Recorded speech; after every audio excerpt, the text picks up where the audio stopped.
ऐसन बाराती ना देखने अभी तक जिया होए धका धक। ऐसन बाराती ना देखने अभी तक जिया होए धका धक। केहू के एक आँख केहू के एको नाही, केहू के एको नाही, केहू के एको नाही।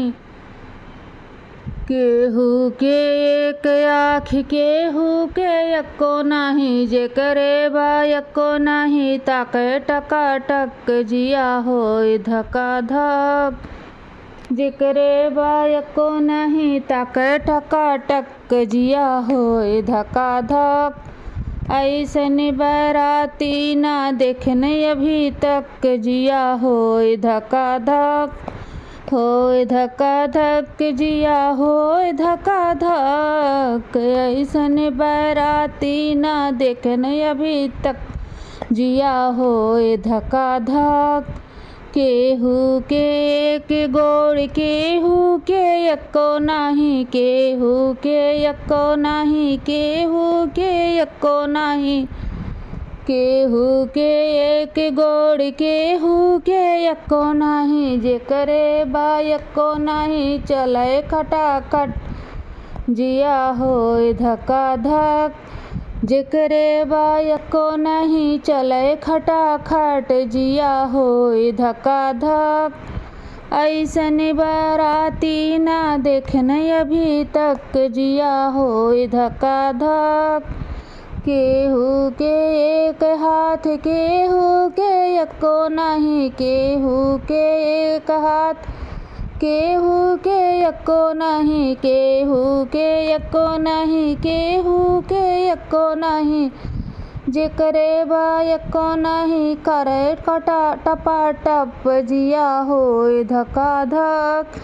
जेकरे बा एको नाही करे टपाटप जिया होए धका धक। जेकरे बा एको नाही करे टपाटप जिया होए धका धक। ऐसन बाराती ना देखने अभी तक जिया होए धका धक। ऐसन बाराती ना देखने अभी तक जिया होए धका धक।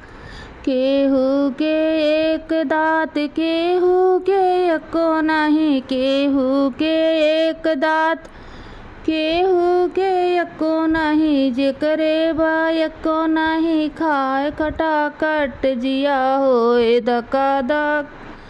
जेकरे बा एको नाही खाए खटाखट जिया होए धका धक। ऐसन बाराती ना देखने अभी तक जिया होए धका धक। ऐसन बाराती ना देखने अभी तक जिया होए धका धक। केहू के एक मुँह केहू के एको नाही, केहू के एक मुँह केहू के एको नाही। जेकरे बा एको नाही खाए टपाटप जिया होए धका धक। जेकरे बा एको नाही खाए गपागप जिया होए धका धक। जेकरे बा एको नाही खाए गपागप जिया होए धका धक।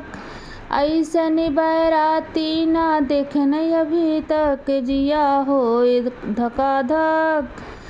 जैसन बाराती ना देखने अभी तक जिया होए धका धक।